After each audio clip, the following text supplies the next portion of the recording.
สบายดีแล้วก็สวัสดีทุกคนที่กำลังติดตามพักชมเนาะยินดีต้อนรับสู่2อาคาน้อยวันนี้อยู่กับค่อยคำศรีคือวันนี้เราจะมาเบิงมองเจียหรือว่ามองข้างเขาที่เราห่างไปแต่นานเลยเนาะบ่ได้มาเบิงประมาณ2-3 วันแล้วเราจะขึ้นมาเบิงอีกทีนึงแล้วก็ในระหว่างที่เรามาเบิงมองเจียหรือว่ามองข้างเขาเนาะเอาตัวนี้มานำอาวุธที่สำคัญที่เราคาดไว้ได้คือในระหว่างที่เราเดินมาตามลำธารตามน้ำห้วยเนาะเราจะวางตัวนี้แหละจะวางเก่าตักหนูนี่จะแบบที่ให้ทึกนกนะพวกมันหนูเนาะเอาวางไว้เวลาจุดเนาะเวลานกลงมาอาบน้ำหรือว่าลงมากินน้ำมันจะถึกเนาะโอเควันนี้เรามาเบิ่งว่ามีนกทึกอันมองบอเนาะว่าผมได้มาเบิ่งประมาณ2 มื้อละ2 มื้อ 3 มื้อแล้วโอเคใครทุกคนที่ตามยาวๆไปนะตอนนี้เรากำลังเดินไปอยู่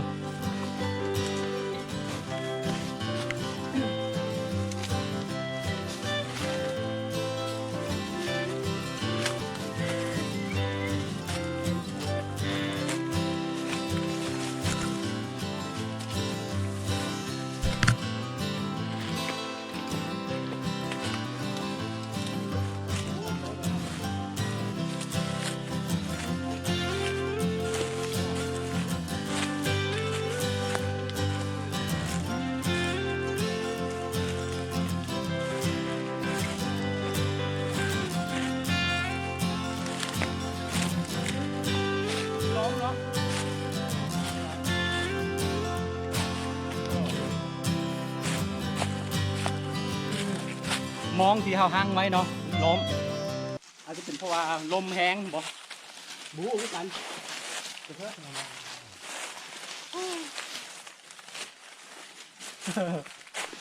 ล้มโอ้บุยาจะได้ให้ดูอ่ะแม่งเอ้ยบุ้มันล้มเนาะคนหลักไปกินเนี่ยมึงไหมคนเนาะเบิ้งคนนี่เชื่อเบิ้งนี่นกเขาเขียวเนาะแม่นคนลักไปกินพวกแม่นอันนั้นพวกมันล้มแม่งเอ้ยเสียดายเอาขึ้นให้ดูอ่ะตาเบิ้งไหมคนลนบักได้หลายบูแมนขั้นเป็นตัวนกตัวทั้งพร้อนมันยังตัวหนูมันยังกินทีนี้มันจะมีอะไรเนาะอันนี้มันค้นเอาไปนี่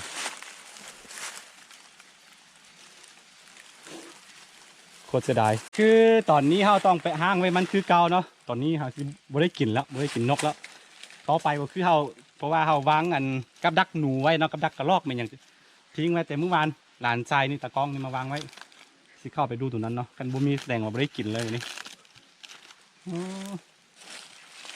แค่เสียดาย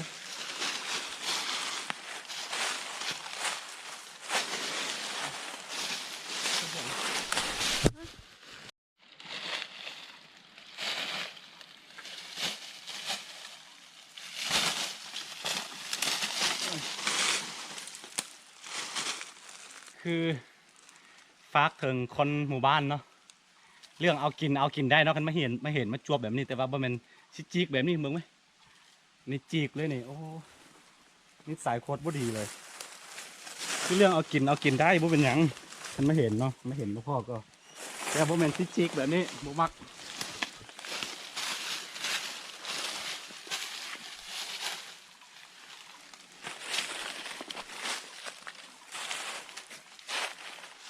จีกเลยนี่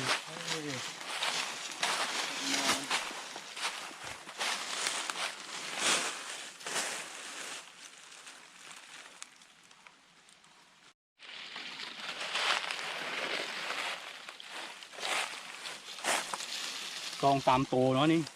ตัวหนึ่งจีกหมดเลยอารมณ์กดเสียบ่เป็นหยังเอากินได้แต่ว่าบ่ต้องจีกแบบนี้บ่มัก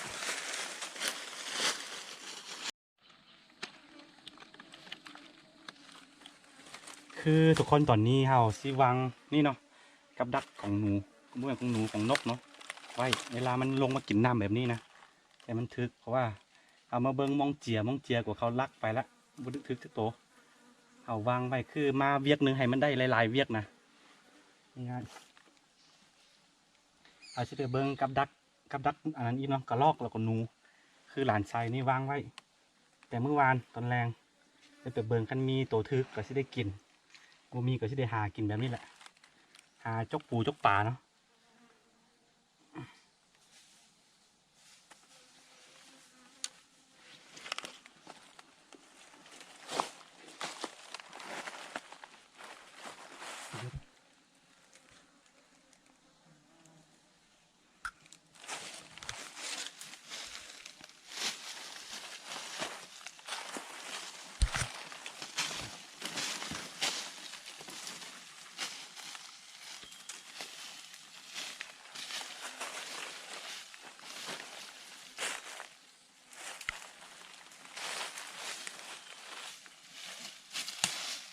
งูมันจะเป็นงูสิงหนีแล้ว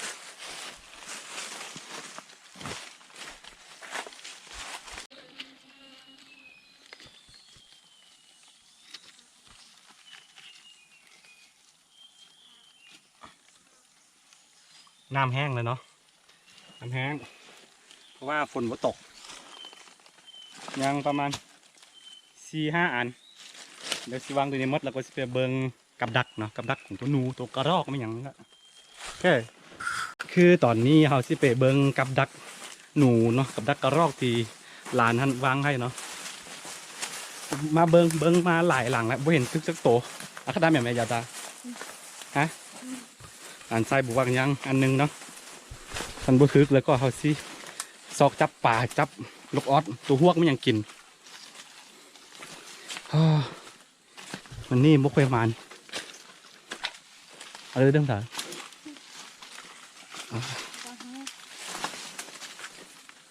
โอ้เอาทำไมวะทึกแล้วนี่โอ้เป็นกระรอกหรือว่าคือที่บ้านอื่นว่ากระนายหน่อยตัวนี้เนาะ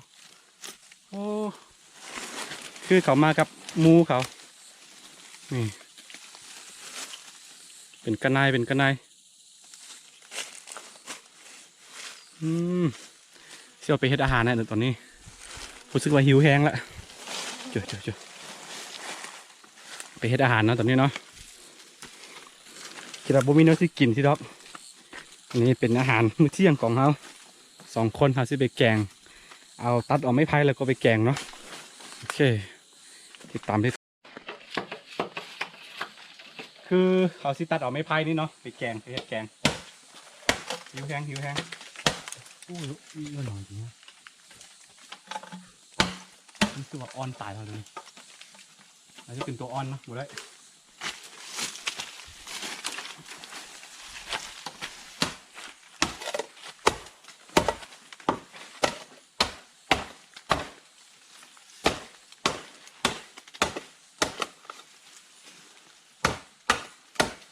ฉันไปนอนปลาอยู่บ้านค่อยว่าจำเป็นต้องเอาหม้อไปเนาะตัดไม้ไผ่แบบนี้แหละเฮ็ดไง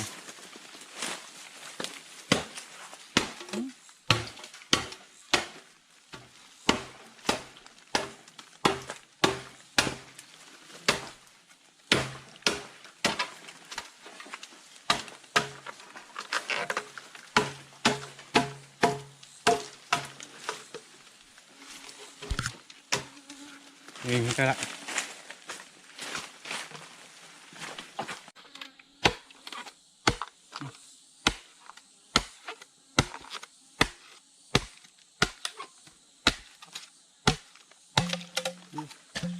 ช่วงนี้อยู่บ้านก็ออกไปใส่บ่ได้นอนมีแต่อยู่กับบ้านเพราะว่า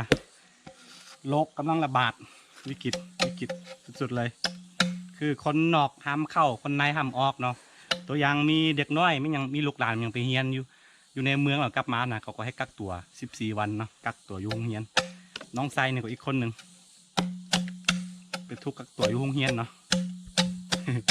สงสารมัน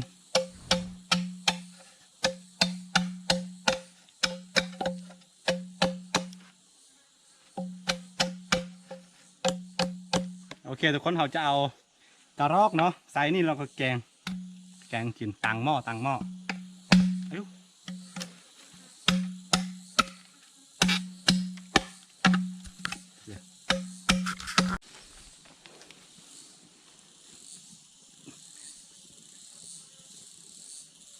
เอาละครับทุกคนตอนนี้เฮาก่อไฟเป็นที่เรียบร้อยแล้วเนาะขั้นตอนต่อไปก็คือเอาสิลกขนมันสิเผาเนาะวิธีกันลกยังไงเพราะว่าขี้ขั้นอันนั้นต้มน้ำนี่เป็นซีมือของหลานทรายคือมาเถื่อหนึ่งน้องต้องให้คมจับปลาจับนกจับกระรอกมันอย่างแบบเห็ดหลายๆอย่างเนาะเพื่อให้ก้ม2-3 มือแบบนี้แหละอยู่บ้านนอกมันนาหากินแบบนี้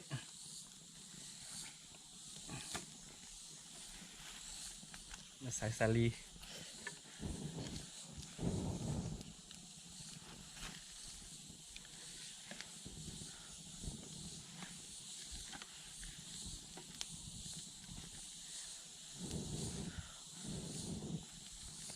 แล้วสิแกงใส่บังไม้ไผ่เนาะนี่เนาะสองคนพอกินอยู่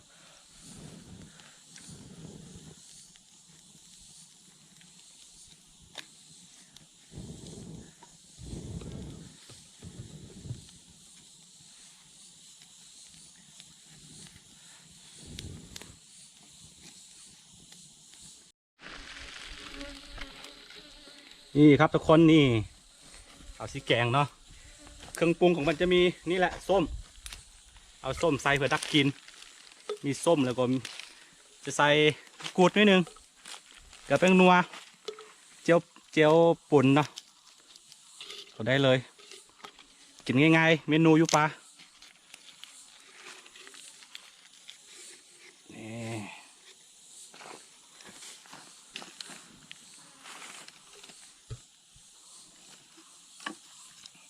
ให้น้ำฟดก่อนเราให้น้ำฟดนิดนึงเราก็จึงเอาเนื้อกระรอกใส่เนาะ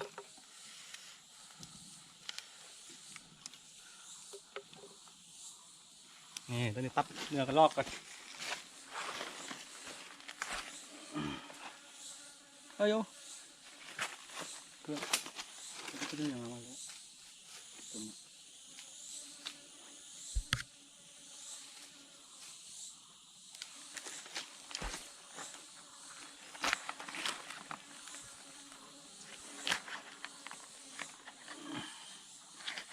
รอให้น้ำฟดนิดนึงเราจึงเอาใส่เนาะเจ้าเนื้อกระรอกนี่ใส่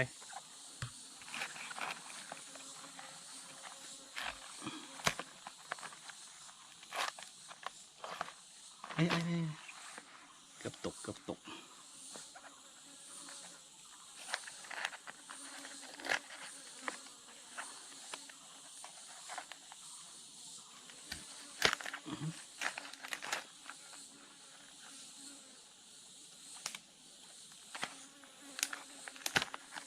นี่เรียบร้อย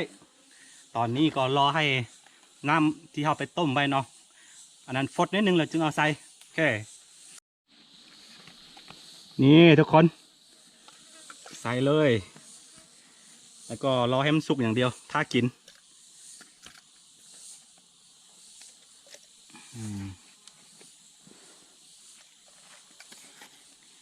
กินข้าวยุปลากินเป็นยังก็แซ่บมดโดยเฉพาะช่วงนี้เนาะคนเฮาเนี่ยก็แปลกเนาะช่วงมีวิกฤตแบบนี้นี่อยากผู้ใดก็อยากเข้าป่าตอนบ่เป็นในอย่างโรคบ่มีโรคโคโรนาบ่มีโรคโควิดแบบนี้เนาะบ่มีผู้ใดคิดฮอดมันโดยพวกอันนั้นปกติแล้วอันนี้คือธรรมชาติคือบ้านหลังเดิมของมนุษย์มาแต่บูรณาการอยู่แล้วเนาะแต่ว่าเฮาหลงลืมมันไป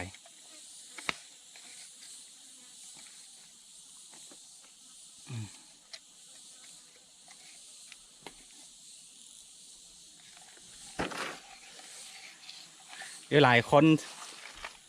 เดี๋ยวหลายคนซีว่าหาว่าอันซองนี่ฆ่าสัตว์ตลอดเนาะคือต้องแบบนี้วิธีชีวิตของเฮาเนาะกันบ่หาแบบนี้บ่ได้กินนะคือบ่ไปซื้อหมูซื้อหมามากินซื้อไก่มากินบ่มีให้ซื้อมีให้ซื้อก็บ่มีเงินไปซื้อกินเนาะบอกง่ายๆว่าความจริงว่านี่บ่มีตลาดเนาะอยู่บ้านบ่มีตลาดเนาะบ่มีข้าวไข่เนื้อหมูเนื้อเป็ดเนื้อไก่แบบนี้บ่มีต้องหากินแบบนี้แล้วก็อีกอย่างเนาะโดยธรรมชาติแล้วเนาะคือต้องมีผู้ล่าเนาะต้องมีผู้ล่าแล้วก็อันนั้นเป็นวงจรชีวิตนะคันมีแต่สาวบ้านหากินมันบ่มีวันหมดดอกมันก็ออกลูกออกแม่แผ่ลูกตลอดเนาะแต่ว่าถ้ามีเรื่องสินค้าเรื่องอันพอค้าเรื่องในทุนเข้ามาเนี่ยมันจะหมดไปตามมีแต่สาวบ้านหากินมันบ่มีวันหมดเนาะ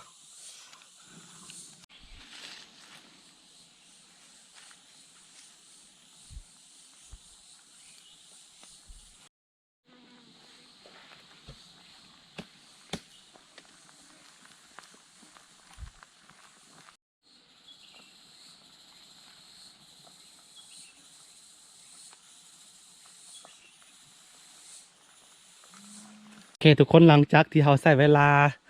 ต้มประมาณ1 ชั่วโมงเนาะนี่ตอนนี้มันก็ฟดแล้วมันจะสุกแล้วแหละตัวนี้นะนี่แต่ว่าเราปลาอีกประมาณ4 นาที5 นาทีจึงจะเอาออกเนาะเฮ็ดให้มันสุกๆอาหารปลานี่ใกล้จะได้กินแล้วใกล้จะได้กินแล้วหิวแห้ง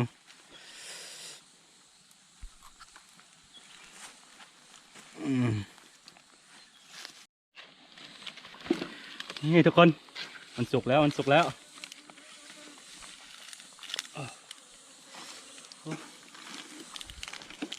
เอาไปทอกไซนี้เตรียมไว้ละชุชุ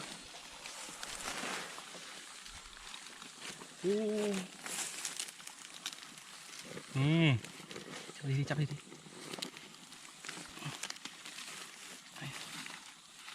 ๆหลายพอดหลายพอด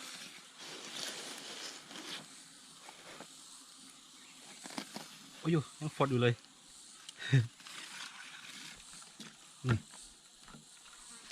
เนื้อมันทอกมานี่ก็ได้โอ้นี่อาหารบ้านๆของเขา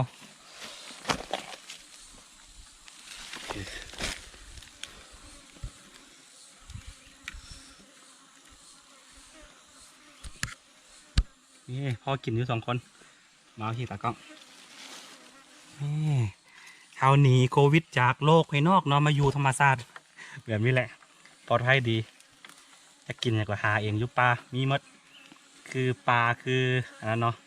ซูเปอร์มาร์เก็ตสั้นดีของค่อยเลยหากินแบบนี้ตลอดโอ้โหคือเวลาแกงกระรอกยุปลาต้องใส่ส้มตัวนี้เขาเอามาส้มมันยังบุ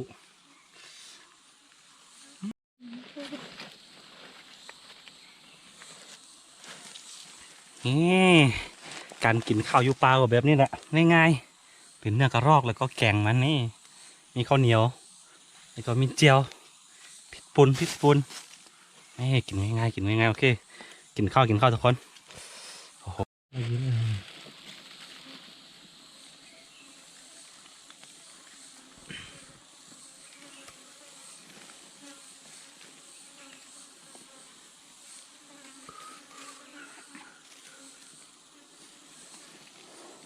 โอเคทุกคนตอนนี้กินข้าวเนาะโอ้ซิมก่อนให้ตากล้องซิมตำลังตอนนี้ซิมเมืองกันนี่โอ้ยกินข้าวยุปลาจะมีอันใดมีความสุขไปกว่ากันได้กินข้าวยุปลาเนาะ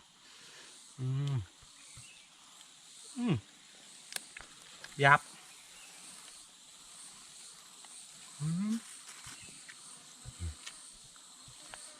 โอ้โหสุดยอดเลยสุดยอดนี่คือช้อน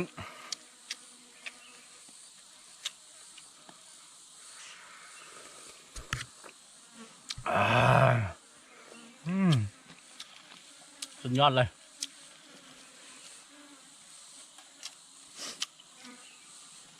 ให้โรคโควิดในทีนหายก่อนเนาะเขาจึงออกไปโรคภายนอกสงนี่จะอยู่แต่ปลาประมาณ2-3 เดือนจนจำเดือนมิถุนามาหากินอยู่นี่แล้วก็กลับไปบ้านอย่างนี้เนาะชีวิตประจำวันของมีแบบนี้แหละไปมาอยู่กับปลาจนกว่าโรคโคโรนาจะหายสุดยอดทุกคน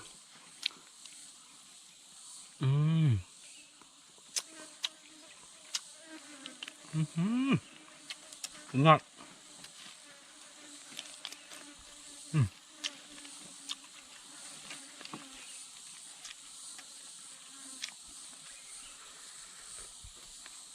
ญาติตะก้องกินน้ำเดี๋ยวเป็นที่หิว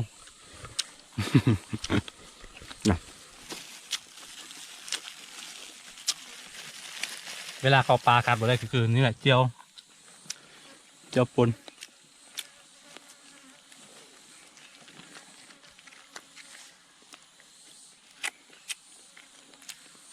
สุดยอด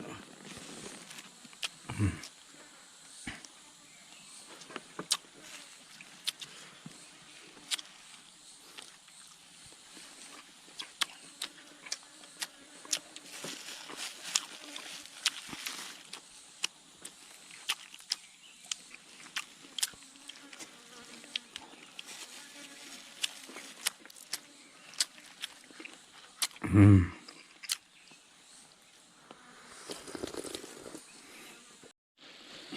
ี่ทุกคนกินโคตรสบายเลยอิงกกกล้วยต้นกล้วยนี่แล้วก็กิน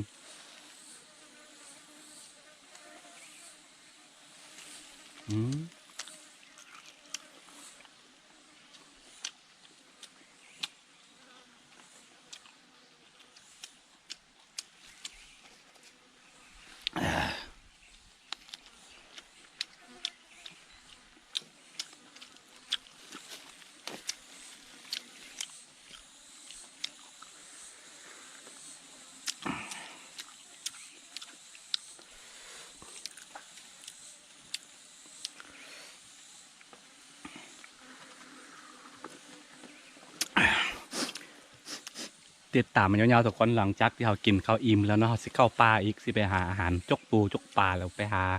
ใส่กับดักนี่เมื่อกี้กับดักนกที่เราวางไว้เนาะกาวหนูมันแหละกาวติดนกแล้วก็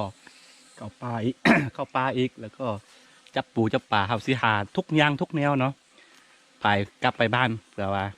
เอาไปกินหลายๆมื้อเนาะ2-3 มื้อ4 มื้อแบบนี้เนาะมาถึงนึงต้องให้คมเนาะเข้าป่าอย่างน้อยๆต้องให้คม2 วัน 3 วันโอเคที่ตำย่อๆไปตรงนี้กินข้าวพร้อมฟอยไปพร้อม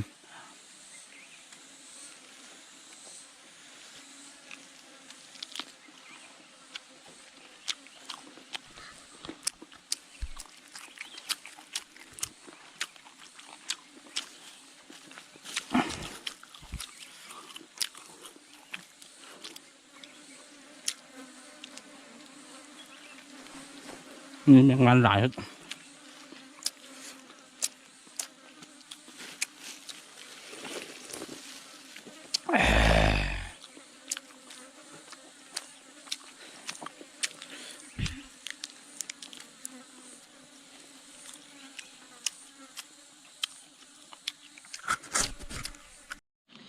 คือกินข้าวอิ่มแล้วเนาะสิ่งที่ลืมหมดได้คือต้องดับไฟอย่าเฝ้านี้ไปใส่ทุกคนอยู่กันโดนๆเดี๋ยวซีมีเฮ็ดกิจกรรมหลายๆอย่างเนาะตอนนี้กินข้าวอิ่มแล้วก็สิไปโลปลาขากลับก็สิเบิ้งนกเนาะเกานกที่เฮาวางไว้แต่ละจุดเนาะเนาะเก็บนกไปพร้อมแล้วก็สิเข้าป่าตอนนี้แล้วก็อีกอันนึงก็จับปูจับปลาไปกันบ่ได้มันยังก็สิเฮ็ดหลายๆอย่างเนาะโอเคขอให้ทุกคนติดตามยาวๆเนาะ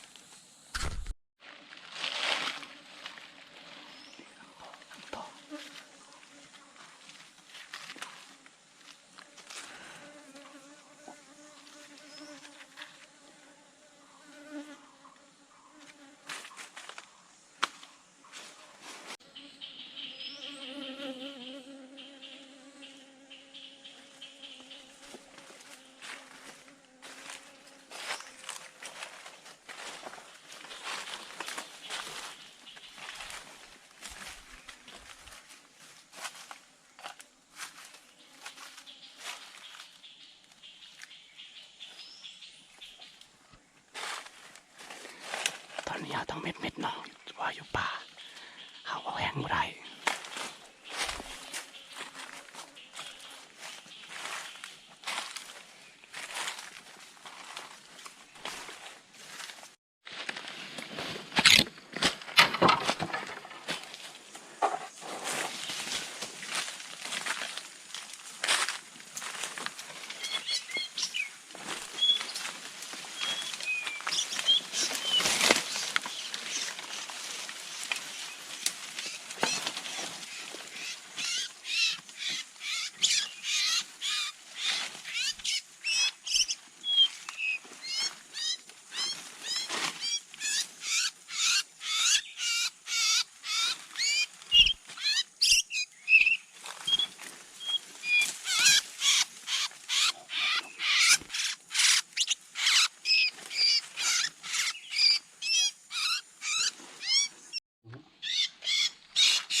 นี่คือการหากินช่วงกลางคืนของควายเนาะหลังจากที่ไปโลปลามาแล้วก็หาก็ไม้ยามนี่แหละกับดักนกที่เขาวางไว้เป็นเกาเนาะเกาดักอันหนูทั่วไปนี่แหละ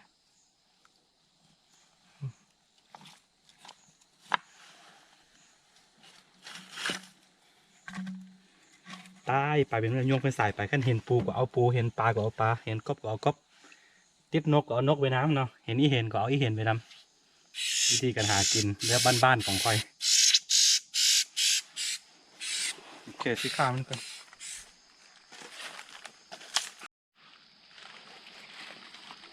คือแบบนี้เนาะมันบ่ทึก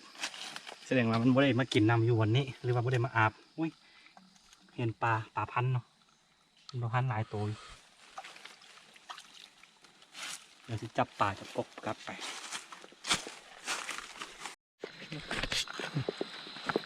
โอ้สองตัวโอ้ยอะคือตัวหนึ่งตัวปูกำลังจะกินอยู่เนาะตัวปูกินอยู่เห็นปะเอาหมอหัวมันจนอะไรละไอ้นี่ปูกัดหัวอยู่นี่โอ้ยสองตัวโอ้ยปูนี่ไอ้ปูพร้อมไอ้อีพุ่นตัวหนึ่งเนาะเนี่ยผมสองตัวนี้หากินแบบนี้แหละอยู่วันนอกกันนะย่ำตลอดเนาะ ไอ้สองตัวคือเสียคนเบิงเนาะนี่มันกำลังกินหัวนกอยู่นะนี่เห็นปะไปใส่นกเข้าไปโอ้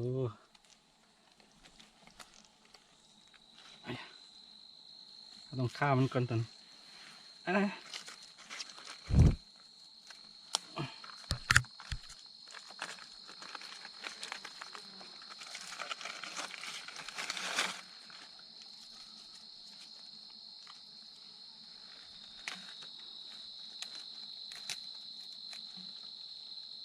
วิธีการฆ่าง่ายๆแบบนี้เนาะเป็นปูอยู่ต่ำลำธารปูเขาตำน้ำปูหินหรือว่าปูหานี่แหละได้นกพร้อมแล้วก็ได้ปูพร้อม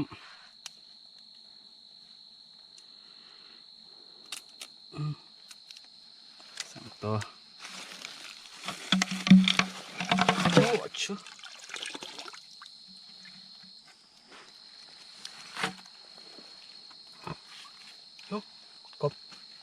กบพร้อม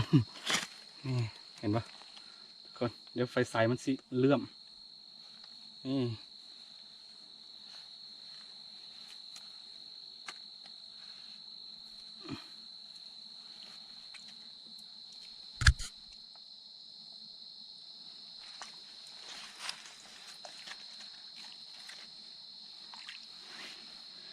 หากินอยู่ตามป่าดงยามแรงค่ำลงโอ้ยไปหาเงินพายหอยอยู่บ้านยกกบแบกคันทายไล่ควายลงทงมีควายเป็นเพื่อนพลังมีควายเป็นเพื่อนพลังนี่ทุกคนบอลเดี่ยวเนาะได้ทั้งนกสองตัวแล้วก็ไอ้ปูพร้อมโอ้สุดยอดเลยตัวนึงเวลาต้องโอ้ยจิ๋วยังไม่ตายตัว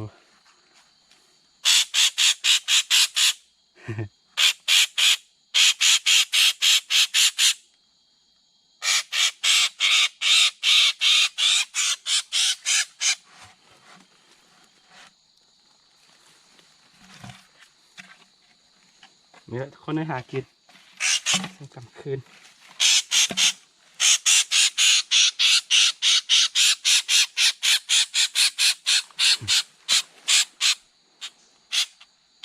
ติดขาวหมดเลยแค่สีขาวเหมือนกันนะ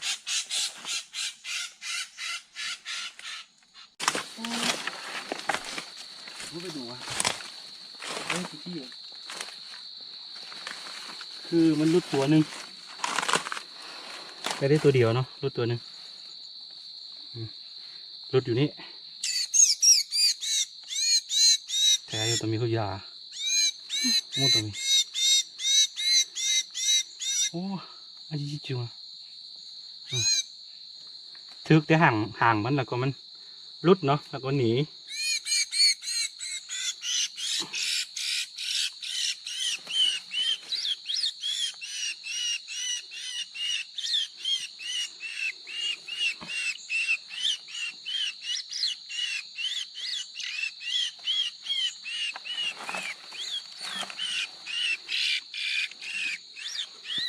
คือเขามาปลาทุกวันเกือบว่าทุกวันเนาะมื้อใดบ่ได้มาแล้วก็รู้สึกว่าแบบคัดอย่างใดอย่างหนึ่งไปนะกลายเป็นชีวิตประจำวันไปเลย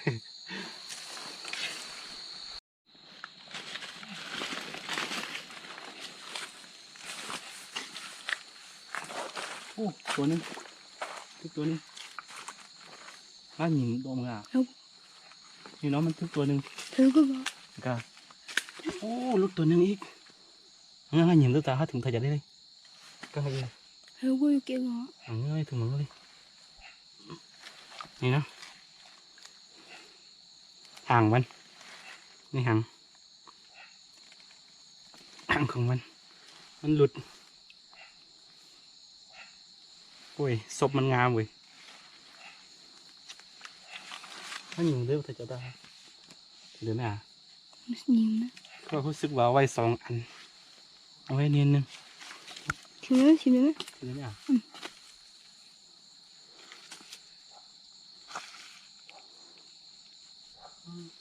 ชิมได้ไหมนี่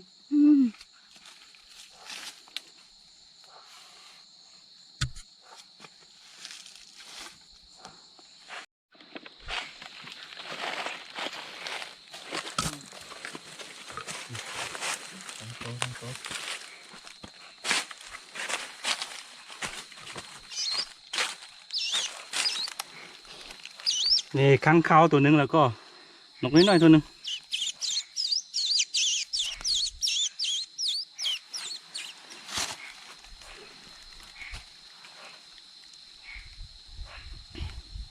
ค้างคาวเนี่ยยังไม่ได้กินโดนนะเพราะว่าย่านนะเขาลือซาเขาอันนั้นเขาเล่าลือกันว่าอันนั้นเนาะไวรัสโควิดในที่นี่มันมาจากตัวนี้แต่ว่าพอเป็นตาเสืออาจจะกินได้อยู่โอกล้ากินคือกัน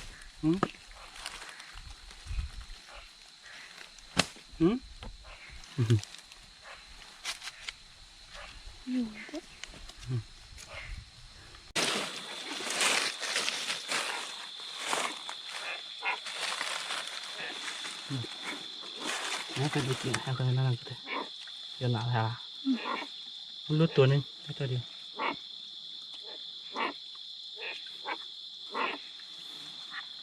ได้ยินเสียงกบเสียงเครียดหลาย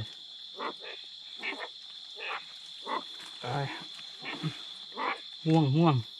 อยากนอนเนาะไม่ได้นอนเวร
ไป2 ตัวนี่2 ตัว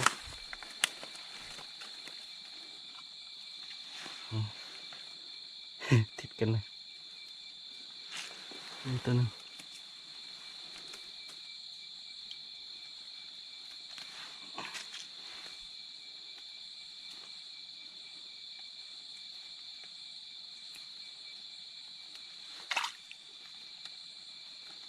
เป็นหลังสุดท้ายหมดแล้วตอนนี้เงียบสงบอันบ่มีอันใดมาเปรียบปานได้เนาะความสุขง่ายๆที่เราสร้างขึ้นมาเองได้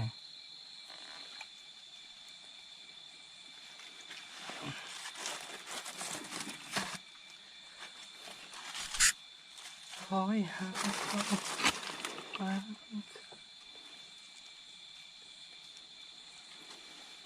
โตวตัวนี้น้อย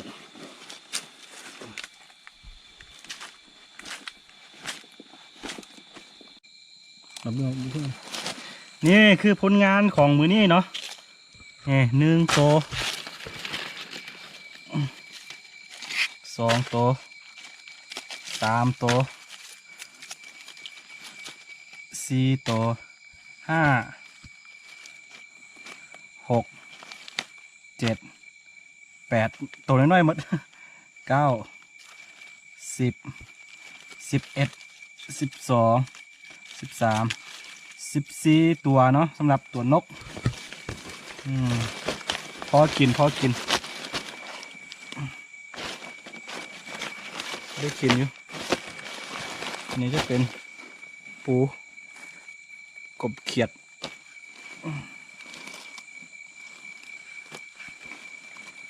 อันนี้เอาไปแกงเส้นหน่อส้มมันจะแซ่บถือกันเท่าจังหน่อย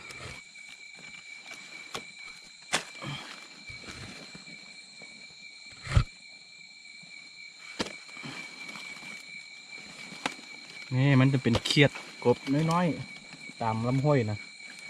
ไปแกงใส่หน่อส้มจะแซ่บ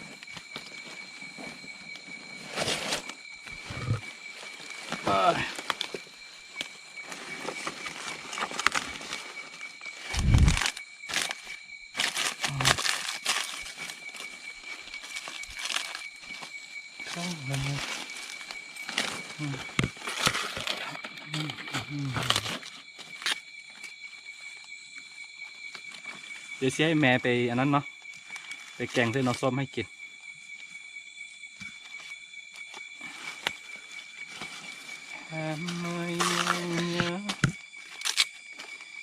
em ơi anh rất nhớ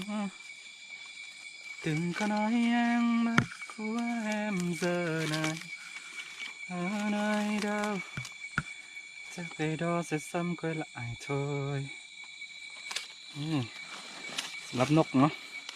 นกนี่ได้หลายเติบพอได้กินนี่เอาไปนั้นเอาไปฟักม้วนๆแล้วก็เอาอันนั้นเปลือกมะขามป้อมใส่แบบแล้วก็ซิมกแบบสมุนไพรสไตล์อาคาให้เบิ่งเนาะเดี๋ยวมันมีเวลาแบบซีเฮ็ดคลิปอันนั้นเป็นตั้งหากเนาะ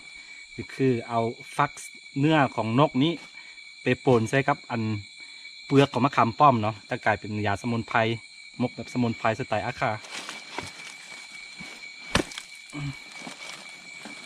เดี๋ยวมันมีโอกาสซีเฮ็ดให้เบิ่งนะ